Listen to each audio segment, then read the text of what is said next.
hadiran kita ini samping menggembirakan sahibul hajat, juga doa yang kita panjatkan buat almarhum dan almarhumah diterima Allah Subhanahu wa taala, dan kita doakan anak yang dikitan mudah-mudahan menjadi anak yang soleh, berguna bagi agama, bangsa dan negara. Al-Fatihah.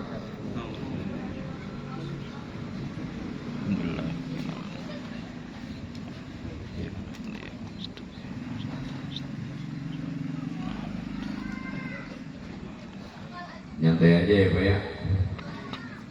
Nggak bola lagi ramai itu. Di bawah buru pulang udah nggak keburu udah kayaknya.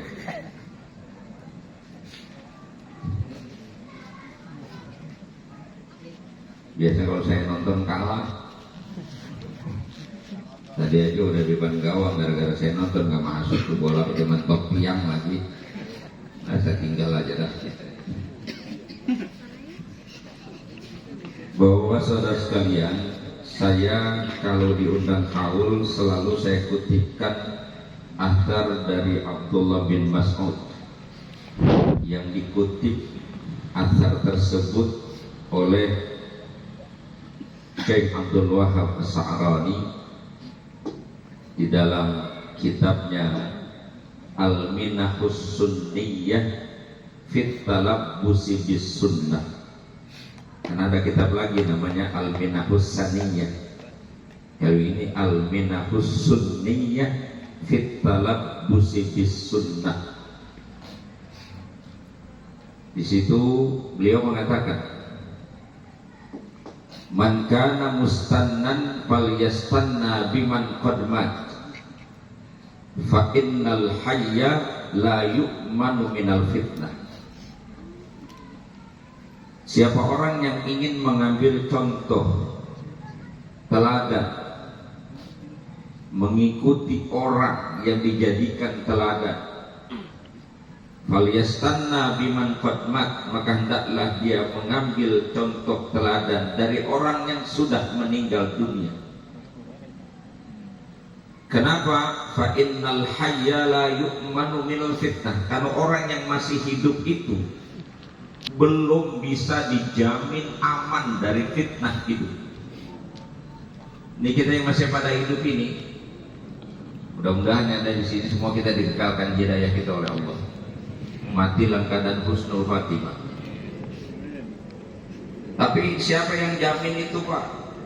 Kita hanya sebatas berharap, mudah-mudahan ke depan makin baik hidup kita, iman kita makin kuat, mudah-mudahan ibadah kita makin khusyuk, mudah-mudahan sedekah kita makin banyak, mudah-mudahan.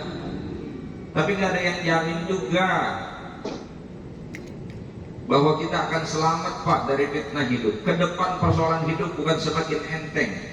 La ya'ti zamanun illa wa ba'dahu syarrun minhu. Tidak akan datang satu masa kecuali masa berikutnya itu lebih berat dari masa sebelumnya.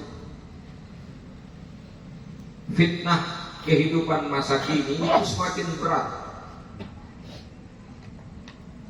Orang stres sekarang makin banyak. Dulu orang stres paling ada orang-orang gila. Sekarang ini orang kagak gila aja stres. Yang rada normal kan lagi pada begini, rada normal alhamdulillah. Di luar sini Pak obrolan, kagak ada yang bener.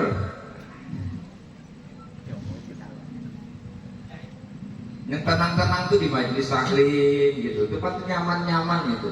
Di luar, masya Allah Pak, obrolannya udah berat-berat semua. Ahli maksiat obrolannya ya maksiat, ahli dunia obrolannya tentang beratnya dunia, tantangannya itu segala macam. Coba ngobrol sama orang usaha hari ini apa dibilang? Masya Allah usaha mungkin susah aja ini, begitu mulu ngomongnya. Karena otaknya mikirin usaha. Dulu orang sibuk sama urusannya sendiri, sekarang kita sibuk sama urusan orang. Dulu kan ya kita tahu apa yang kita lihat, apa yang kita dengar. Sekarang apa? Dunia ngapain kita tahu, kita dengar sekarang. Emang kita cari. Orang bercerai aja sekarang masuk TV. Orang berantem sekarang di live. Pakai laporan di TikTok coba. Gobloknya kita mau nonton itu. Masya Allah. Giliran orang memamerkan kemewahannya, kita itu pusing. Kapan gua kayak dia? Gitu. Orang pamer harta, kita bilang ya Allah, enak gitu orang hidupnya. Akhirnya kita hidup di bawah tekanan. Dan ini kalau tidak punya mental yang kuat, tidak punya jiwa yang kuat, dan kekuatan itu sebenarnya ada pada kekuatan iman, maka kita akan hanyut dalam hiruk pikuk kehidupan dunia. Maka sebenarnya kita ini orang beragama hari ini bukan cuma sekedar membangun religiusitas kita, membangun semangat keberagamaan kita saja, tapi justru lebih titik pentingnya ada pada spiritualitas, membangun jiwa yang teguh. Dan kita sudah masuk pada wilayah itu, stepnya kita udah di dalam, alhamdulillah. Dan itu tanpa pencarian susah-susah, karena kita ini lahir sudah dalam kondisi kayak begini. Syukur bapak ibu tinggal di sini, lahir di Serengseng, alhamdulillah udah muslim. Coba lahir di Bali, Hindu pak, lahir di Eropa, belum tentu muslim kita, alhamdulillah. Cuma kalau kita tidak sungguh-sungguh menjaga iman kita, pada akhirnya belum tentu kita akan selamat. Banyak kok hari ini orang yang murtad dari Islam. Kadang orangnya masih muslim, KTP-nya masih Islam, tapi sikap keberagamaannya sudah jauh dari standar keislamannya itu. Pola pikirnya sudah tidak lagi bernilai agama, sudah dunia sudah. Bahkan dia banyak mencari ayat-ayat dan kebenaran-kebenaran absolut dalam Al-Quran. Kalau yang zonni kita masih banyak debatable, tapi yang kotni itu. Coba bayangkan ada seorang profesor hari ini, dan memang bukan bidang dia, tapi sekarang pendapat dia diikuti banyak orang karena dianggap dia orang pintar, orang cerdas. Berkeliaran itu FBV pak, ceramah dia itu, profesor dia itu. Dia bilang alam ini semuanya karena faktor kebetulan. Hidup kita ini semua manusia kebetulan katanya. Teorinya teori kayak begitu, itu kaum Jahriyah, padahal dari zaman dulu udah ada pola pikir begitu. Cuman sekarang bagi orang yang baru berkecimpung dalam terminal agama, yang kayak begitu mulai menarik bagi mereka. Dan ke depan ini akan dihadapi oleh anak-anak kita. Ya kalau udah tua-tua mulai di depan begini, mah nyantai lah, insya Allah nggak bakal ketemu lah. Jadi ngomong juga ke sono jauhan. Makanya bener kalau agama tuh bilang kalau udah umur di atas 40 pak, udah geser arah jalan hidup mulai geser udah tuh. Hatta idza balagha arba'ina sanatan qala rabbi auzi'ni an ashkura ni'mataka allati an'amta 'alayya wa 'ala walidayya. Jadi pertama aja banyak-banyak syukur kepada Allah, termasuk syukur kita jadi orang beriman. Dan syukur kita wujudkan dengan kesungguhan kita merawat, menjaga dan berusaha memperjuangkan iman kita. Wa an a'mala sholihan fima tardha.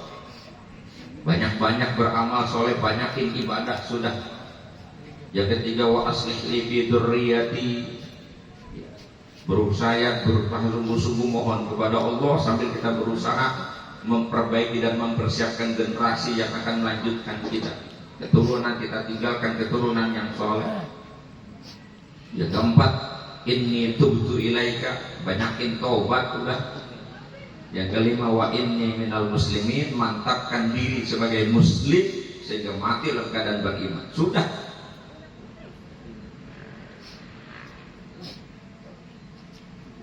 Masa umur dari 50-60 pakai mau touring segala. Ini modelnya kayaknya touring orang sekarang. Insya Allah ini gak statusin. Orang sekarang siapa juga terstatusin, orang tahajud aja statusin. Alhamdulillah malam ini terasa sakit. Mudah-mudahan doa saya diterima pada tahajud malam ini. Lu apa cerita begitu? Lemes banget orang sekarang. Benar. Sekalinya ibadah pamer. Tiba ngaji nggak pernah berhenti masang status. Dapat mah kagak ngaji. Dapat foto doang. Orang sekarang aja. Padahal tantangannya makin berat. Kelihatan sih model beragamanya mah religiusitasnya tuh ada, cuman spiritualitasnya yang kosong. Begitu tadi saya bilang kita perlu pemantapan itu, diperlukan kesungguhan kita kalau bicara persoalan agama hari ini. Dan karena agama bukan barang murah, walaupun dia murah Pak, kalau kita kerjakan tanpa biaya mahal, orang sholat kalau dia subuh aja juga khairun minad dunya wa ma fiha. Tapi kan kagak enteng ngerjainnya, betul? Boro-boro mau qobliyah subuh aja kesiangan jemur bunut. Apa maksud jemur bunut? Matahari udah tinggi, habis bunut aja kan jemur bunut namanya. Gitu. Khairun minad dunya wa ma fiha. Tapi mana lebih menarik coba? Udah dibilang begitu sama Nabi 2 rakaat sebelum subuh. Lebih baik daripada dunia segala isinya. Kan lebih mahal duit 50.000 dia daripada bilang 2 rakaat subuh. Padahal 2 rakaat lebih nilainya daripada dunia dengan segala isinya. Ngejar dunia itu boro-boro qobliyah ba'diyah, ya mau sholatnya pokok aja juga enggak. Jadi kita enggak sayang sama agama. Lalu bangga-bangga menyatakan dirinya muslim sekedar Islam dong. Allah tegur sama kita. Ahasiban nasu ayyutraku ayyaqulu amanna wa hum la yuftanun. Apakah mereka manusia mengira bahwa mereka yang dibiarkan begitu saja masuk ke dalam surganya Allah hanya dengan mengatakan amanna, kami telah beriman, wa hum la yuftanun, padahal mereka belum diuji kata Allah. Walaqad fatanna alladziina min qablihim, sungguh Allah telah menguji orang-orang yang ada sebelum mereka. Sebelum kita ini ada generasi-generasi sebelumnya yang beriman, diuji oleh Allah. Dan lewat ujian itu fala ya'lamannallahu alladziina shadaqu. Itu kan tafsir sebutnya ilmu zuhurin begitu kan? Maka dengan ujian itu Allah tahu. Sebenarnya tanpa menguji juga Allah tahu, cuman maksudnya supaya kita sendiri merasakan betul. Tahu secara faktual sehingga pelakunya tidak bisa membantah. Tahu siapa yang benar-benar beriman dan siapa yang dusta dengan imannya. Maka kata ulama, lewat ujian itulah nanti diukur kualitas keimanan kita. Yang pertama bil ma'murat, dengan berbagai macam perintah-perintah agama dari sifatnya wajib sampai yang sunnah. Yang kedua bil manhiyat, dengan larangan dari yang haram sampai yang makruh. Yang ketiga bil baliyat, dengan berbagai macam persoalan-persoalan hidup diuji sama Allah. Ketika dikasih senang, apakah dia tetap menjaga hubungannya dengan Allah? Ketika dikasih susah, apakah bisa tetap dia bertahan berhubungan dengan Allah? Diuji kita. Dan hidup ini memang ujian dari awal. Dan harus kita tanamkan betul itu. Alladzi khalaqal mauta wal hayata liyabluwakum ayyukum ahsanu amal. Diuji Pak. Orang hidup itu nggak ada yang pernah lepas itu namanya ujian. Jangankan kita bicara sakit dan susah. Emang dipikir orang kaya dan orang sehat gak diuji? Itu ujian juga. Cuman kagak berasa. Yang berasanya kalau lagi susah. Makanya orang susah ngomong mulu. Yang apa orang kaya mah tuh orang susah tuh. Padahal orang kaya diuji. Yang dikasih harta berlimpah, dikasih jabatan tinggi, dikasih sehat, itu ujian. Dia bisa nggak syukur? Sebagaimana yang susah juga diuji dengan kekurangan. Diuji, ayatnya kan begitu. kullu nafsin dha'iqatul maut wa nabluukum bisyarri wal khairi fitnah wa ilaina turja'un. Maka Syekh Nawawi itu jelasin situ, wa nabluukum bisyarri wal khair, kami uji kamu dengan keburukan dan kebaikan. Keburukan dimaknai apa beliau? Bisyarri ay bil fakri was saqam, dengan kefakiran dan penyakit. Wal khair diuji bil ghina was sihat, dengan kaya dan sehat. Uji ya. Cuman yang berasa diuji yang susah, yang sakit lagi diuji, katanya sabar ya. Padahal yang kaya juga diuji, Pak. Ujiannya cuman bentuknya bisa syukur apa enggak. Yang berdoa kayak kita begini, kalau misalnya Pak dikasih susah malah akrab sama Allah, dikasih posisi tidak dihormati orang umpama, tapi kita tetap menjalin hubungan baik dengan Allah, syukuri posisi itu, alhamdulillah. Itu dalam kitab Iqazul Himam disebutkan, kita ingin mengetahui hal-hal yang terbaik diri kita itu adalah ukurannya bukan saat kita kaya miskin, tapi pada posisi mana kita bisa dekat dengan Allah, itu baru posisi kita yang terbaik. Kalau misalnya susah membawa kita sadar dan dekat sama Allah, dikasih sakit kita makin akrab sama Allah, dikasih miskin akrab sama Allah, syukuri Pak. Syukuri apanya tuh? Syukuri kedekatan sama Allahnya itu. Dan kalau perlunya begini nggak usah kita kaya Pak. Jangan-jangan kalau kaya malah jauh dari Allah kan, celaka. Dan biasanya orang kalau dikasih luas emang rada jangla. Tahu jangla? Mau ngayap mulu. Saya itu 30 tahun main panggung. Dan namanya tabligh akbar, pengajian, ceramah umum di mana-mana. Itu pesertanya yang paling banyak orang susah. Orang kaya. Jarang kok orang yang ngaji. Pejabat ada pengajiannya, pengajian eksekutif namanya. Enggak, kadang-kadang pimpinan jarang datang, wakilin mulu. Ada Allah mengaji. Maka lagi begini masih mau ngaji, alhamdulillah, berarti ini posisi baik buat kita. Syukuri, alhamdulillah. Coba bapak ini punya perusahaan 8, belum tentu diundang begini datang. Taruhan saya. Ini mau besok nganggur aja. Nggak ada PR di rumah, nggak ada yang ngaji ke diskotik. Coba duit lagi banyak Pak, nyamper kan banyak banget.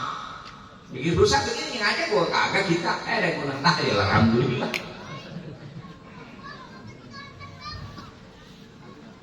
Jadi kalau melihat dari aspek itu, posisi apapun kita bisa syukur Pak. Gitu. Diuji, jangan menganggap susah itu, kemiskinan itu buruk sesungguhnya. Ini bisa jadi baik. Makanya memandang hidup ini tidak hitam putih begitu. Kita melihatnya sebagai ujian. Dan ternyata Pak, ujian Allah berupa kesusahan dengan diuji berupa kenikmatan, itu lebih sulit mensyukuri nikmat ketimbang mensabari musibah. Karena orang kalau lagi luas Pak rezekinya, syukur itu nggak gampang. Karena nafsunya kan tetap merasa kurang. Emang nafsu merasa cukup? Nggak ada Pak. Orang kalau ingin ngontrak, nah doanya paling juga mintanya apa sih? Minta punya rumah sendiri walaupun sepetak, juga ngomongnya begitu. Tapi kalau udah punya rumah sepetak, mintanya kan selapangan bola. Udah punya rumah selapangan bola kan kalau bisa mah punya villa juga di puncak sekalian. Gitu, kemarin naik angkot, sekarang punya mobil. Ya walaupun odong-odong juga mobil, doanya udah berubah kalau kemarin. Yang penting mah ada rodanya. Sekarang mah bisa yang nyaman. Begitu, emak juga begitu sama, nggak punya emas mintanya paling nggak usah banyak-banyak ya Allah, punya emas 10 gram aja kayak orang-orang 2 graman saya mah. Dikasih 10 gram, doanya berubah 100. Ini ngapain tuh bocah? Bola masuk berarti menang Indonesia.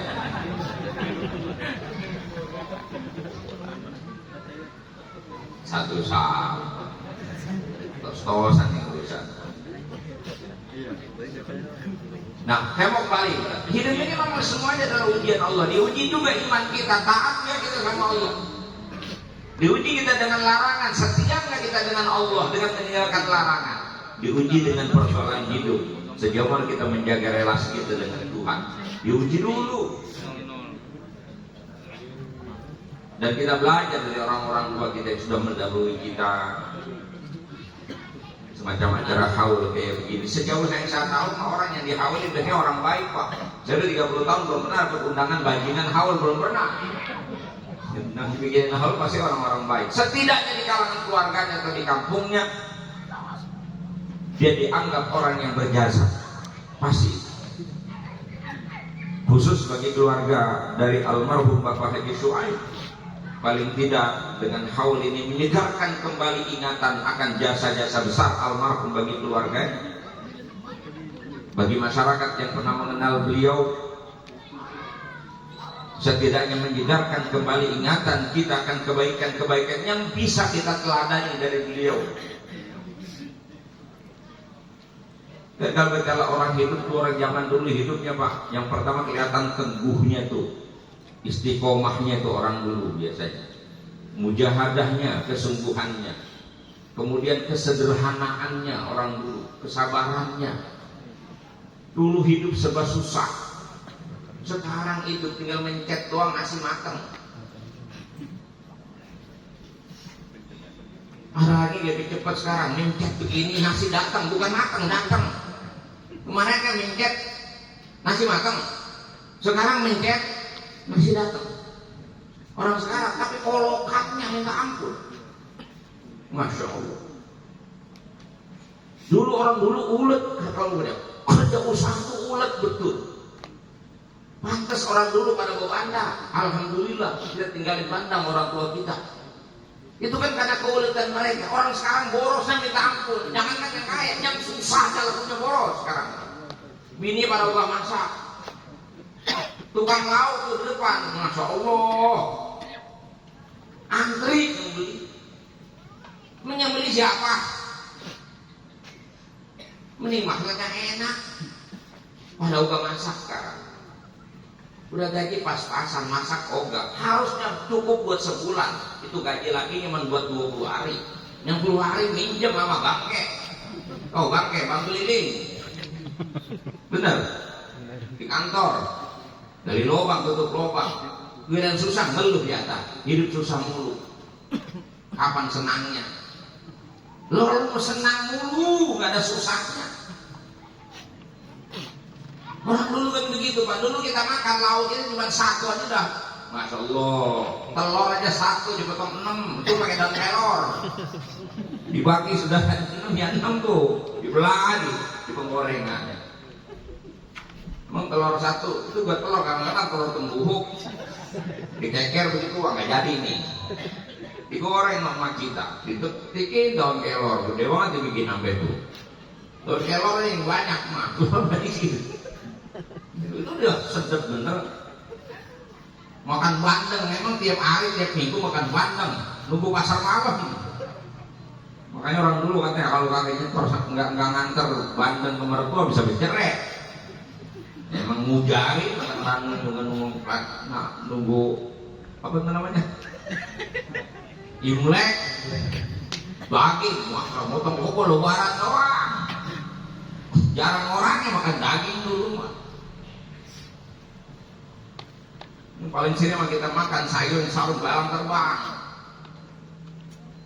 Pecet hendok aja kuah mulu gak ada isinya. Dan nanya sama saya, isinya mana mak? Ini namanya balang terbang tong. Balang terbang mana tahu? Balangnya uyup jadi. Orang dulu sederhana Pak. Insya Allah. Kata sekarang kita ngomong begitu ya, itu kan zaman dulu, bukan zaman sekarang. Zamannya boleh berubah, tapi tantangan hidupnya kan sama Pak. Cara jalan keluar juga sama kan. Itu lewat mujahadah, lewat keseriusan, lewat kesungguhan, kesabaran, keuletan. dan kesederhanaan itu mulai hilang hari ini. Orang sekarang sih menang gaya dong hidup, utang mesleher, bener gitu bener. Masya Allah, apa nih kagak utang hari ini? Padahal orang punya utang hidupnya serba susah. Kata ulama apa? Ad-dain zulun fil nahar, husnun fil lail. Utang itu hina di siang hari, duka di malam hari. Apa nganderita itu? Bagaimana kamu hina juga ketemu orang yang kita pinjemin duitnya, kamu berani nyamperin kita, melengok kita beruntung nyari jalan lain. Duka kalau hari kepikiran aja nyolong naginya dari tempo ya, kapan senang. Makanya saya bilang itu kan yang paling penting, Pak. Yang penting itu tuh nggak punya utang, biar duit banyak juga. Bener. Gak salah ngomong. Yang penting nggak punya utang walaupun duit. Kata dia duit banyak nggak ngutang. Siapa bilang duit banyak nggak utang? Tuh pengusaha utangnya di bank banyak Pak. Bapak nggak tahu aja. Yang penting orang kita tuh modalnya nggak pakai utang. Hari ini orang bukan persoalan kebutuhan hidupnya bikin sulit, gaya hidupnya bikin susah. Betul. Ya, timbang makan apa cemek-cemek juga sekarang. Bapak berdiri di perapatan punya duit beli beras. Gak usah macul. Jadi duit mah sekarang sekedar buat kebutuhan makan. Tapi yang mahal gaya hidup. Buayanya kayak orang kaya semua. Giliran di RT data orang susah daftar. Ada begitu ada. Paling dulu daftarnya teh daftarin gua teh BLT. Kemarin mah gayanya kayak orang kaya, bajunya paling cakep kalau kondangan. Udah buat ngeridit juga. Jadi dunia melulu kita fokusnya. Pesan-pesan agama semakin jauh, pola-pola hidup yang dicontohkan orang tua kita semakin asing. Maka disinilah kita mesti setback ke belakang. Saya lagi fokus lagi mempelajari tentang stoicisme filosofi. Itu bagaimana membangun bahagia dan tenang hidup ya, lewat potensi yang Allah sudah beri kepada kita. Nanti saya sedang akan melakukan studi komparasi dengan Islam. Konsep Islam bagaimana tentang persoalan kebahagiaan hidup. Kalau Nabi kan ngajarin sederhana, orang bahagia itu kuncinya nggak usah nunggu kaya, yang penting apa gitu bisa senang. Kuncinya di mana? Nabi pesankan kepada sahabatnya, wardo bima qasamallahu lak takun adnan nas. Ridholah dengan pemberian Allah kepadamu, maka kau akan menjadi orang yang paling kaya. Begitu. Jangan lihat nasib orang, udah terima nasib kita apa adanya. Jadi ustaz ya begini, ya udah begini, mah ada dia begini. Jangan pakai ngurung, enak banget orang-orang mah, enak banget orang-orang mah kata kita, enak banget orang-orang. Udah katanya begitu, enak banget orang-orang. Semua Pak, hidup pasti kayak gitu. Makanya kita akan susah kalau hidup kita bandingin nasib kita dengan nasib orang lain. Yang kedua, qanaah. Nabi ngajarin sama kita. Dengan qanaah itu kita akan pandai dan mudah untuk bersyukur dan bisa menikmati hidup. Coba sekarang konflik di rumah tangga itu sebabnya apa? Karena selalu membandingkan nasibnya dengan nasib orang lain. Bininya aja, tetangga aja beli mobil, diribut laki sama bini. Yang beli mobil siapa, yang berantem siapa? Jadi konsep-konsep yang ada dalam Islam itu harus kita terjemahkan ulang dalam bentuk perilaku yang sebenarnya standarnya sudah ada. Makanya orang yang tetap berpegang kepada agama dijamin bakal selamat sampai dia mati akan selamat. Zaman bagaimanapun adanya, ketika konsep agama kita pegang dengan kuat, kita akan selamat.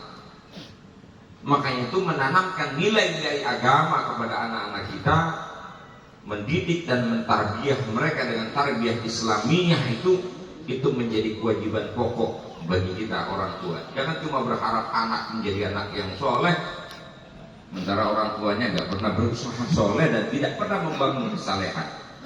Ngimpi di siang bolong namanya kita. Orang tua kita dulu alhamdulillah. Mohon maaf ini orang Betawi istilah kata. Segoblok-gobloknya orang Betawi baca Fatihah mah bagus Pak. Ya, sejelek-jeleknya orang Betawi nggak pernah ninggal yang namanya ngaji. Jadi bukan berarti saya ngecilin suku lain, Pak. Mohon maaf nih yang bukan orang Betawi.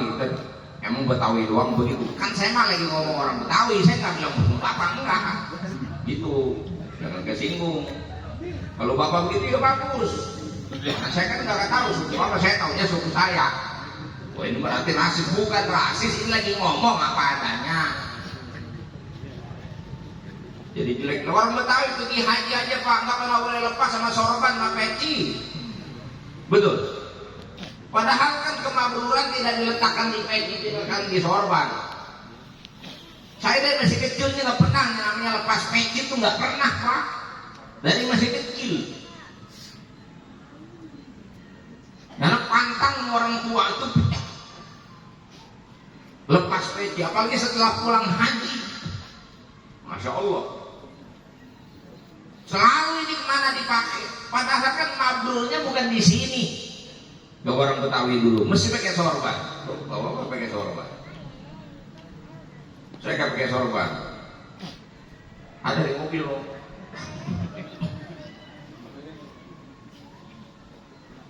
Kemarin saya ceramah di Sunda, di Garo. Soalnya kan pakai sorban semua. Saya bawa juga deh, nggak pakai, taruh di bangku begitu. Buat gaya. Saya besar polos bener. Kagak enak. Kadang-kadang pakai sorban, takutnya dinilai kalau saya pakai sorban kayak alim banget gitu doang, ngerinya. Padahal gobloknya masih melekat. Dulu saya pakai sorban, tujuannya apa? Memagari diri untuk tetap menjaga nilai-nilai kemabruran haji. Setidaknya diharapkan kalau pecinya peci putih kemana-mana, ketemu orang lagi ngocok gaplek, nggak mampir. Kalau pakai sorban, apalagi sorbannya dililit di kepala, pakai di mamah begitu, Masya Allah. Walaupun sebelum haji itu kan nyawer, itu ada pamilis grup juga nggak bakalan naik. Ada adela nggak nyawer. Gitu. Jadi itu untuk menjaga kemabruran. Seperti itu orang tua kita dulu menjaga agamanya. Walaupun lewat simbol. Itu termasuk fanatisme beragama yang sekarang mulai muncul di kita. Karena sudah lebih fokus katanya pikir dunia dan dunia terus. Saya mengingatkan, ini ada kalam atau atar dari Abu Bakar Siddiq radhiyallahu anhu. Benar-benar saya mesti hafal. Kalau saya nggak hafal ya kira-kira dimaklumilah. Ini sebagai ingatan buat kita semua. Ya, mudah-mudahan orang tua kita Allah ampuni dosa-dosa mereka yang sudah meninggal dan Allah lapangkan kubur mereka, dimuliakan di sisi Allah.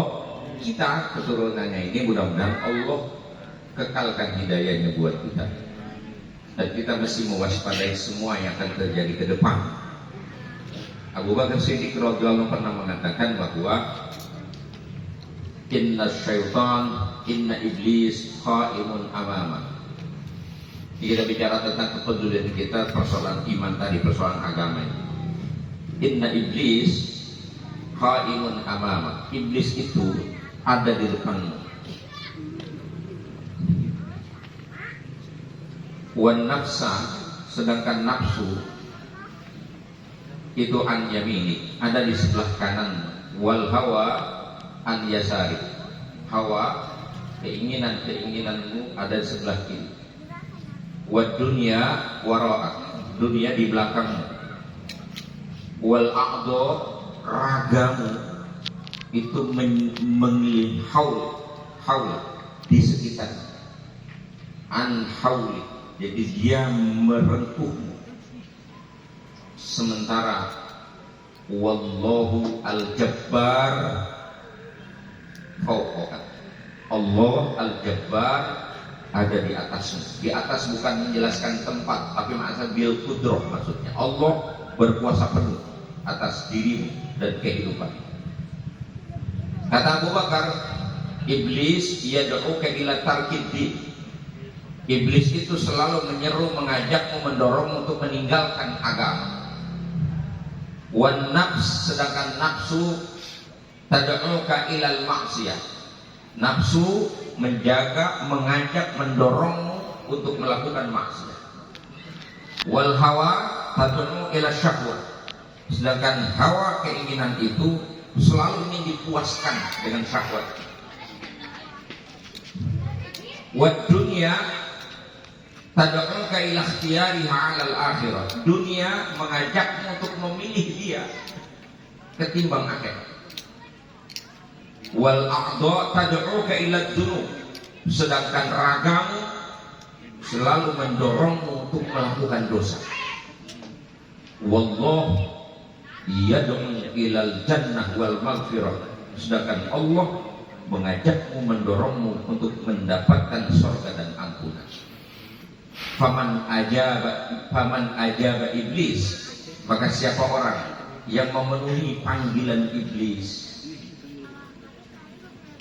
zahaba anhu ad-din, maka agamanya bisa hilang. Wa man ajaba nafs, siapa orang yang memenuhi panggilan nafsu, zahabat anhu ruh, hilang ruh. Wa man ajabal hawa, dan siapa orang yang hidupnya memenuhi panggilan keinginan, zahaba anhul akal, hilang kecerdasan. Wa man ajabat dunia, dan siapa orang yang memenuhi panggilan dunia, zahaba anhul jannah, hilang surganya. Wa man ajabal a'dha, dan siapa orang yang memenuhi panggilan anggota tubuhnya. Yang a'dha itu tadi zahaba anhud din, hilang apa? Nah, hilang dia punya akhirat. Zahabat anhul akhirat, hilang akhirat. Sementara man ajaballah zahabat anhus sayyi'ah, hilang darinya segala keburukan. Wa nala jami'al khairat, dia akan mendapatkan seluruh kebaikan dunia maupun akhirat. Saya yakin yang ada di sini semua, kita semuanya pengennya selalu baik dunia maupun akhirat. Kita ingin selamat dunia maupun akhirat. Maka hanya dengan memenuhi panggilan Allah lah jalan menuju selamat kita. Setan kita udah tahu tuh musuh kita. Inna syaitana lakum aduwwan fattakhiduhu aduwwa. Setan itu musuh, maka jadikanlah dia benar-benar sebagai musuh.